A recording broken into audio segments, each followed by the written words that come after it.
এর আগের দিন আমরা নোঙর কবিতার বিষয়বস্তু সম্পর্কে আলোচনা করেছি। আজকে নোঙর কবিতা থেকে যে সমস্ত কোশ্চেনগুলো হয় তোমাদের পরীক্ষার জন্য, যেগুলো দরকার, সেগুলোর উত্তর কিন্তু আমি আজকে তোমাদের বলে দিচ্ছি। তোমরা একটু ভিডিওটা পজ করে লিখে নেবে খাতায় বা স্ক্রিনশট করে নেবে। প্রথম কোশ্চেন যেটা হচ্ছে, স্রোতের প্রবল প্রাণ কে আহরণ করে? তো স্রোতের প্রবল প্রাণ আহরণ করে ভাটার শোষণ। 2 নম্বর কোশ্চেন হচ্ছে, দাঁড়ের নিক্ষেপে কবি কি শুনতে পান? দাঁড়ের নিক্ষেপে কবি স্রোতের বিদ্রূপ শুনতে পান। নোঙর কি? নোঙর ফার্সি শব্দ লঙ্গর থেকে এসেছে। নোঙর ফার্সি শব্দ লঙ্গর থেকে এসেছে। এর অর্থ হলো শিকল বা কাছির সঙ্গে বাঁধা লোহার অঙ্কুশ বিশেষ। তারপর ভাটার শোষণ। ভাটার শোষণ কি করে? ভাটার শোষণ স্রোতের প্রাণ আহরণ করে। ভাটার শোষণ স্রোতের প্রাণ আহরণ করে। তারপরে দেখো, নোঙর কবিতায় দাঁড় শব্দটি কয়বার ব্যবহার হয়েছে? Most important question. আমরা দেখব 7 বার ব্যবহার করা হয়েছে। নোঙর কবিতাটি কার লেখা? জানো, অজিত দত্তের লেখা। নোঙর কবিতায় নোঙর ও নৌকা কিসের প্রতীক? এটা কিন্তু মোস্ট ইম্পর্টেন্ট কোশ্চেন। নোঙর কবিতায় নোঙর ও নৌকা কিসের প্রতীক? তো নোঙর কবিতায় নোঙর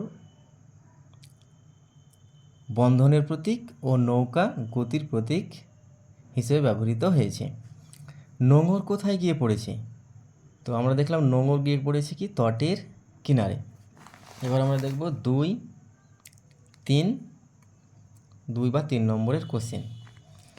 তারপর ভাটার শোষণ। স্রোতের প্রবল প্রাণ করে আহরণ। স্রোতের প্রবল প্রাণ আহরণ বলতে কবি কি বুঝিয়েছেন? তো জোয়ারের ফলে নদীর জল ফুলে ওঠে, আর ভাটার এলে সেই জল নেমে যায়। কবির জীবনতরী বাঁধা সংসারের ঘাটে, তিনার মন চায় সাগর পাড়ি দিতে। সে আশা জোয়ারের ঢেউয়ের মতো ফুলে ওঠে দাঁড়ি, কিন্তু তৎক্ষণাৎ সংসারের মায়ার জালে পড়ে ভাটার শোষণের মতো তা দমিত হয়। তারপর কোশ্চেন হচ্ছে কি, ততই বিরামহীন এই দাঁড় টানা। কবি কেন বিরামহীনভাবে দাঁড় টেনে চলেছেন? নোঙর কবিতায় কবি আকাশের তারার পানে চেয়ে নৌকা নিয়ে ভেসে যেতে চান সমুদ্র পাড়ে দাঁড়ি, কিন্তু তার নৌকার নোঙর পড়ে গেছে।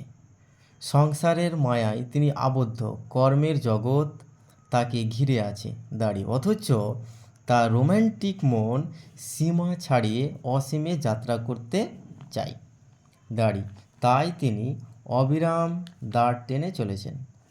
দাঁড় টানা বৃথা জেনেও কবি স্থির থাকতে পারেন না দাঁড়ি, সারা রাত মিছে দাঁড় টেনে চলেন তিনি। তারপরে দেখো, নোঙর গিয়েছে পড়ে তটের কিনারে। নোঙর এখানে কিসের প্রতীক? কবি নৌকা নিয়ে কোথায় যেতে চান? কবির আকাঙ্ক্ষা ও আক্ষেপ কিভাবে প্রকাশিত হয়েছে তা নিজের ভাষায় লেখো। দেখো, কবি অজিত দত্তের নোঙর কবিতায় নোঙর হচ্ছে বন্ধনের প্রতীক।